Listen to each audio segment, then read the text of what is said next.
Tak, rekonstrukce bývalé herny by se neobešla bez finanční pomoci drobných i velkých dárců. Celkové náklady se vyšplhaly na 802 562 korun a z toho 90% na stavební materiál. Hlavním donátorem vzniku studia je soukromá americká nadace Bader a proto bychom chtěli moc poděkovat jejímu zástupci, muži, který se jmenuje Yechiel Bar-Chaim.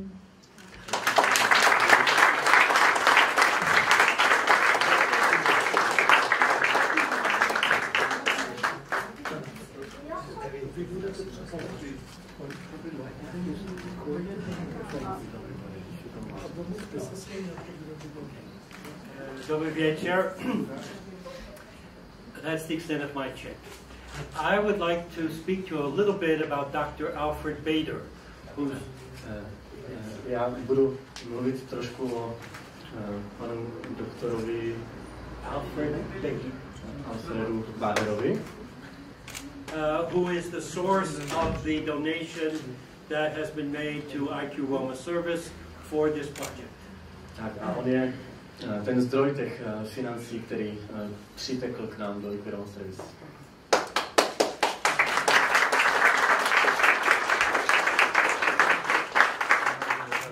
He was born in 1924 in Vienna, and in 2 weeks will be 92 years old. Takže narodil se v roce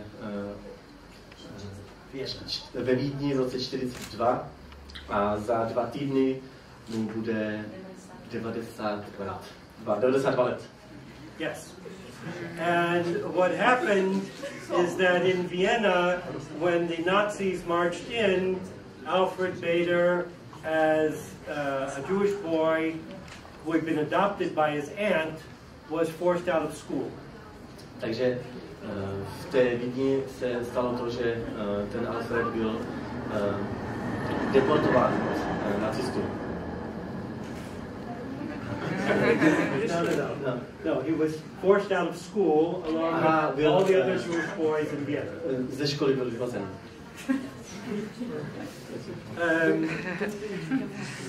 And then he, at the age of 14, said goodbye to his family and was on the first kinder transport authorized by Adolf Eichmann to take Jewish children to England.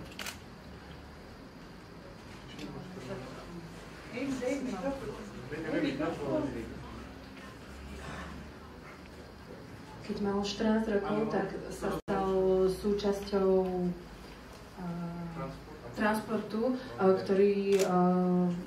ktorý sa vydal smerom do Anglicka. And arriving in England at age 14, he then had a surprise when he turned 16. Because then His Majesty's government, led by Winston Churchill, arrested him as an enemy alien because he had come from the Third Reich. Takže keď dosiahol vek 16 rokov, tak ho čakalo prekvapenie, pretože ho napadlo zabásliť. Zatkli ho kvôli tomu, že bol pôvodom z Tretej ríše. And together with other religious Jews from Austria and Hungary, he was sent to a prison camp as a potential Nazi spy. Spoločne s ostatnými väzňami bol pre podozrenie z špionáže poslaný do... Okay.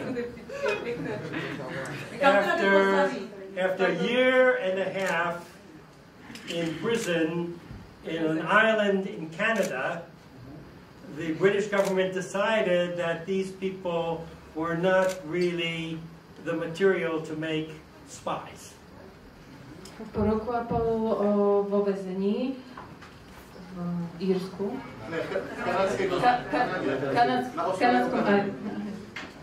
Na ostrove v Kanade sa jeho väznitelia teda rozhodli alebo prišli na to, že vlastne nie sú špionážnym materiálom. But when he was released from the camp, the main Canadian universities didn't want him as a Jew studying with them. Keď ho prepustili z toho väzenia, tak väčšina univerzít ho nechcela ako študenta, pretože mal židovský pôvod. So he's 20 years old in a strange country, no family, no resources. He's lost everything that he had before in life, and he knows that his future depends only on him.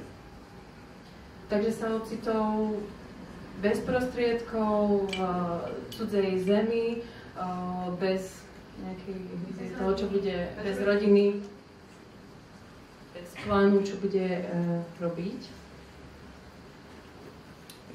A jako jediný si uvědomil, že je sám jako závislý na sobě. A mal 20 rokov, ale hrať sám na sebe. All he had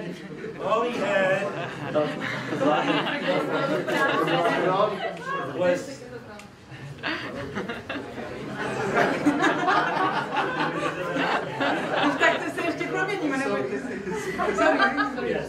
he had his intelligence. Všechno, co měl, byla jeho inteligence and his will to succeed. A jeho vůle uspět. So he went on and got a doctorate in chemistry from Harvard. Takže pokračoval a získal doktorát z chemie na Harvardu. Z farmacie. Děkuju. No, chemistry. Z chemie.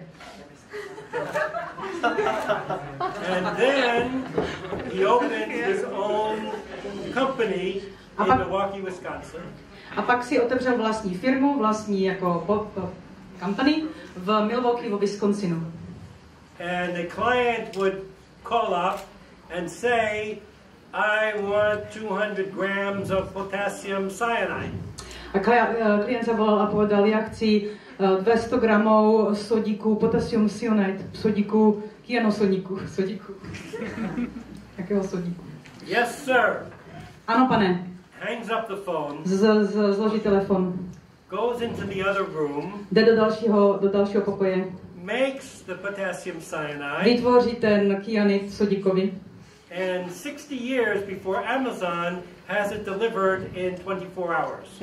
A je to 60 let předtím, než to Amazon, než vlastně Amazon je to schopný dělat, tak on to dělal do 24 hodin. And in this way he built the most profitable research chemical company in the world. A tímto způsobem udělal jednu z nejziskovějších výzkumných chemických firm na celém světě. But he never forgot Ale nikdy nezapomněl two things. dvě věci. Jednu. What it was like to be a socially excluded person. Takže za první, co to je, jak se to prožívá být sociálně vyloučeným člověkem, osobou. In Austria, in England, and in Canada. V Rakousku, v Anglii a v Kanadě. And secondly, za druhé, he never forgot nikdy nezapomněl, that it is the motivation of a talented person that decides the result. Že je zatím motivace talentované osoby, která způsobí výsledek. He didn't spend his time blaming the Nazis and the British government and the Canadian universities. Nestrávil svůj čas obviňováním nacistů, britské vlády, kanadské vlády, univerzit. He went straight ahead and did what he had to do to succeed.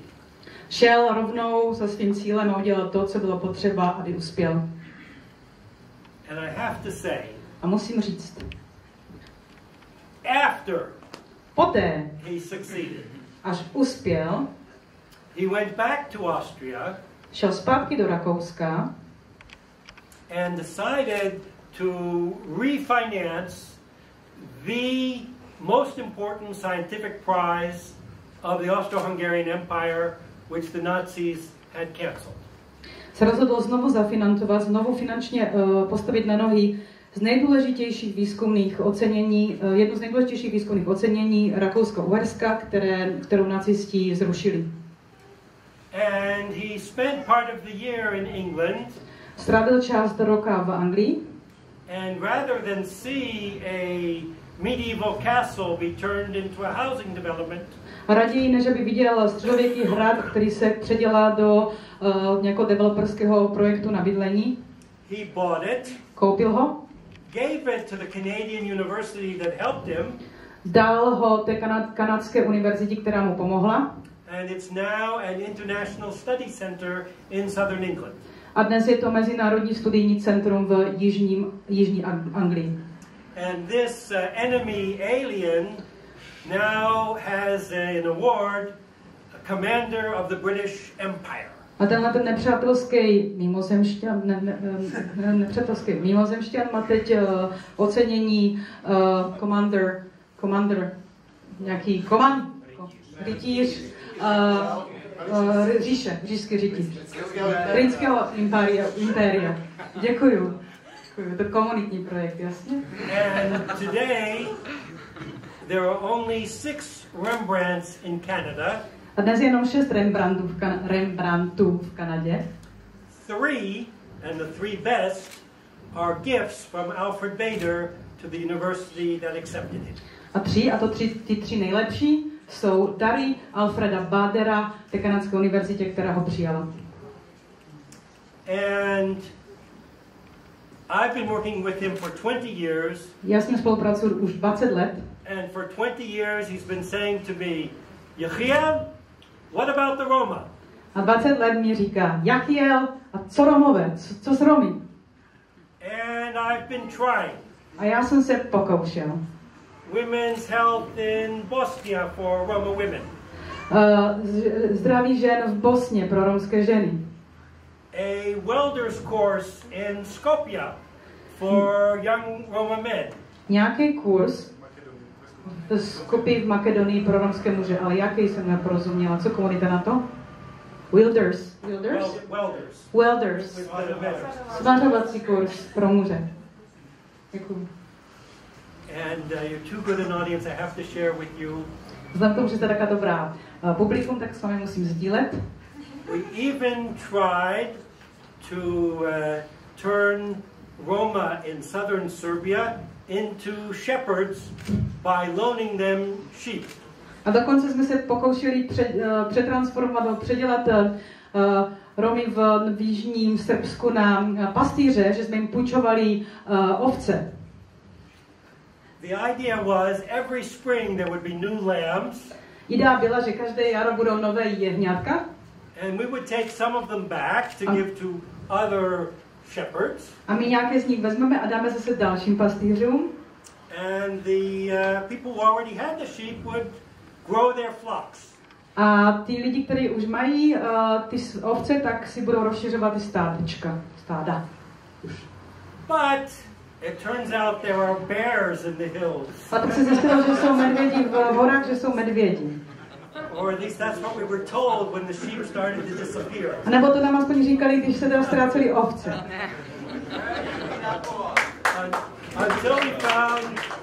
Until we found the barbecue pits. Až jsme našli takové místečka na barbecue.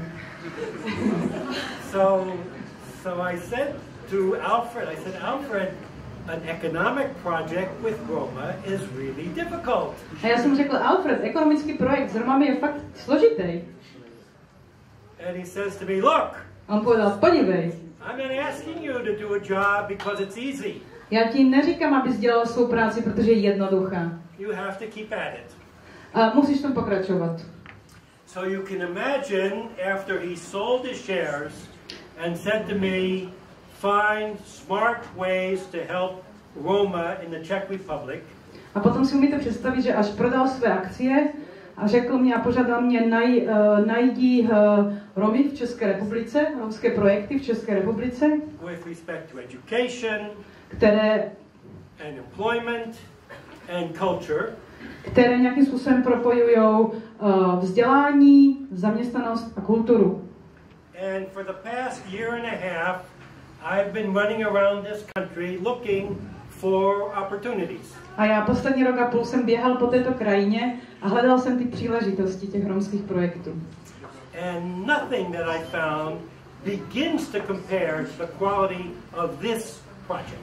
A nic, co jsem z toho našel, se nedá srovnat s kvalitou tohto projektu. And partly it's this částečně translator here. je to paní, která je překladatelka. And her staff, Veronica as well. Potom tým pracovníků Ikveroma servisu, Veronika Kandelová těž. But Ale where is Geza? Ale Gejza, kde je Gejza? Pojď Gejzo, pojď zpátky. It is this man. Ale je to tento muž, who gave me the internal conviction který mě dal přesvědčení vnitřní, that we had to do this project. že musíme udělat tento projekt. And there was one moment where where Geza was leading a workshop for about 5 or 6 young Roma men, including our master of ceremonies. A byl to jeden workshop, který mě přesvědčil, který byl pro cirka 5-6 mladých Romů, který vedl Gejza, včetně Robina asi a Rudy, který mě přesvědčil, včetně Robina. And it was very interesting. It was a small room and they had the music machines and they were all focused and concentrated and determined to master the equipment and the music. A viděl vlastně malou hudebnu, to je to naše malé hudebna na Vradovské, kde prostě ty děcka byly soustředěné, fokusované a byly prostě determinované, odhodlané dělat hudbu. And what this said to me was, here are young people who are motivated. A co mě řekl? Podívej, toto jsou mladí lidi, kteří jsou motivovaní. Here is a group that wants to succeed, that's prepared to invest time in repairing this place and in learning the technicalities of music production, and they deserve to be helped. Podívej, toto je skupina mladých lidí, kteří jsou motivovaní, kteří chtějí uspět, kteří se chtějí naučit veškeré ty technikálie a odbornosti při dělání hudby a je jim potřeba pomoct. So I'm very proud that Bader Philanthropies gave this first grant to finance what you see here now. Takže já jsem velmi hrdý na to, že Bader Philanthropies dal tento první grant tomuto projektu, alebo této části projektu a jejíž výsledek tady teď vidíte. And I have to thank God for this timing, but yesterday Bader Philanthropies approved a new grant to finance this project over the next 2 years.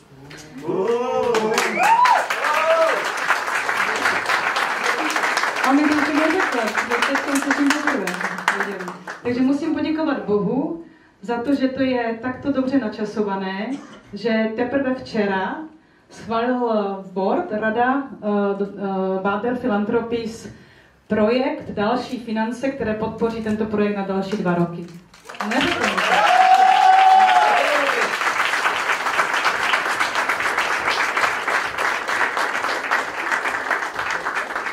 And to celebrate, if you hang around a little bit longer, Geza and I will sing you a song of Thanksgiving.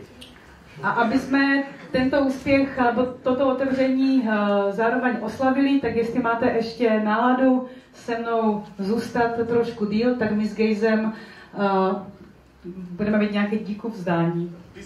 Písničku, zaspívali písničku Díky vzdání. Já totiž díku vzdání. Já jsem ten text slyšela, připadlo mi to směšné, ale díku vzdání písničku. Děkuji. Děkuji.